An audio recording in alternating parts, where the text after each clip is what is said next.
Previously, en My Little Pony, un feo centauro ordenó secuestrar a 4 ponis para que se vuelvan sus mulas dragones con las cuales pueda traer la oscuridad eterna, porque tal vez tenía cáncer de piel y nadie se puso a pensar en ello. Así que una Pegaso secuestró a una niña y la obligó a ayudarlos, por lo que fueron por un arcoíris asesino y lo usaron para despedazar al centauro con cáncer. Y así todas volvieron a su estado de paz y felicidad, excepto las protagonistas de este especial, porque nunca volvieron a aparecer. Por eso, Flash Magitos presenta un te lo resumo así nomás de My Little Pony, escapemos de Katrina. Todo comienza con la planeación de una fiesta de disfraces en Ponyland, en donde ponis que nunca hemos visto se preparan para recibir a Megan, quien es la única que sí regresó del especial anterior, ya que Firefly, ¡fuera de aquí! y Applejack, ¡fuera de aquí! y Twilight, ¡fuera! y Boltine, ¡fuera! y Scorpion, ¡Y tú también! y Moon Dancer. ¡Y tú también! Ah, pero bien que dejó a la cría para que el grupo se encargue de ella. Y Spike. ¡Y tú también! Digo, no. Tú, quédate. Sí, Spike también regresa, porque Spike es eterno. Y todo iba lo más bien, las ponis jugaban, se divertían,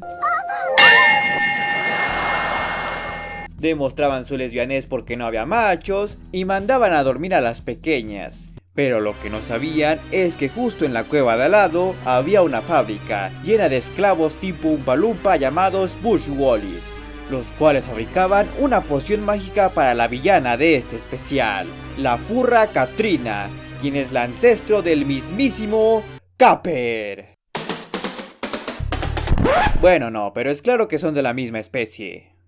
Y ella tiene a su, supongo yo, esposo Reb como capataz de los esclavos para que así le fabriquen la poción mágica con la cual se hace más grande y lanza rayos de los ojos. Supongo que por eso Reb estuvo de acuerdo con la idea de fabricar la poción, si saben a lo que me refiero, guiño guiño. Lástima que eso la volvió adicta a esa poción al grado de volverse una p*** total. ¿Entendieron? Porque ella es un gato y actúa como, bueno, a nadie le importa. Pero los Bushwallies, hartos de la esclavitud, deciden escaparse. O lo harían si no fuesen lo suficientemente tontos como para decirlo en voz alta. Pero bueno, a pesar de su falta de discreción a la hora de planificar sus fugas, estos logran escapar, al más puro estilo Chapo. Si sabían que había un hoyo ahí, ¿por qué nunca lo taparon? ¿O por qué los peluches vivientes no lo usaron antes? Pero bueno, obvio que Katrina se enteró y tras un corto y fallido intento de atraparlos, decide que las ponis serán sus nuevas esclavas, pese a que ellas no tienen dedos y caminan en 4 patas, imposibilitando el cargar cosas con delicadeza. Por lo que crea una tormenta de nieve que, lejos de ser un método efectivo para atraparlas, es una forma de matarlas de hipotermia. Lo que arruinaría todo su plan, pero bueno, es una adicta a las drogas mágicas, no posee mucho raciocinio. Afortunadamente, las ponis cuentan con el Deus Ex Machina favorito de las niñas, el arcoíris de la luz, quien se deshace de la tormenta, pero no mata a Katrina, porque sabe que no es malvada, solo es adicta. Por lo que Katrina se pone en plan de capturaremos al arcoíris y con él a las ponis. Y Reb se pone en plan de ay gordita, ¿no recuerdas los tiempos en los que eras más feliz, amable, cariñosa y teníamos sexo 3 veces por semana antes de que las drogas te consumieran? Y mientras tanto con Megan, ella estaba consolando a Sun Dancer por ser una torpe que arruinó varias veces las decoraciones de la fiesta y le sube la autoestima diciéndole que sabe saltar. Pero eso no nos importa, lo que nos importa es que la noche de la fiesta de disfraces Megan le da el arcoíris de la luz a Baby Moon Dancer para que combine con su vestido. Sí, básicamente estamos viendo a la guardiana de un arma letal capaz de destruir gente dárselo a una niña de entre 4 años. Grande señor 80s, como siempre dándole el mejor ejemplo a los niños. Por lo que Reb usa sus inexplicables habilidades de cambio de forma para hacerse pasar por Pony y trata de engañar a Baby Moon Dancer.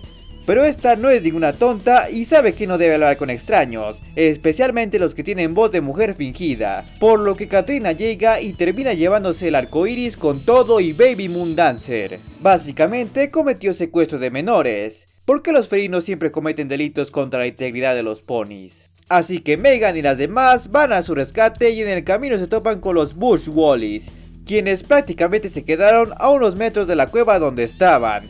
Y a pesar de que ellos acaban de escapar de ahí, no dudan en volver para ayudar a las ponis. Y así tienen el enfrentamiento definitivo con Katrina. Y seguro pensarás, van a tener una batalla épica donde Katrina termine despedazada al igual que T-Rex. Pues no, mejor aún, tendrán una discusión tipo zorro no te lo lleves. Yo quiero que ustedes sean mis esclavos.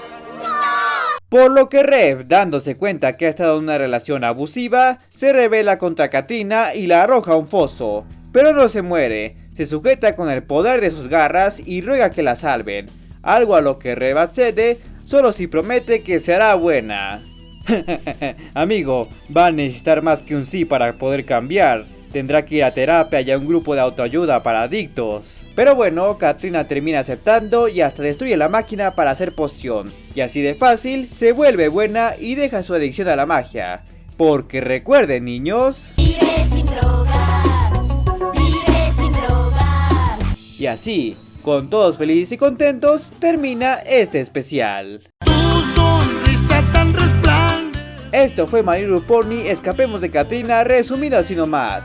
Y ahora si quieren ver un resumen del primer especial de la G1 u otros resúmenes de My Little Pony, pueden hacer clic en estas ventanillas. Y recuerden que este formato es adoptado del canal de Jorge, te lo resumo así nomás, por lo que envío mis agradecimientos, al igual que mis agradecimientos a todos los miembros del canal, y recordarles que se suscriban, den like y bueno, Pinky ya lo sabe.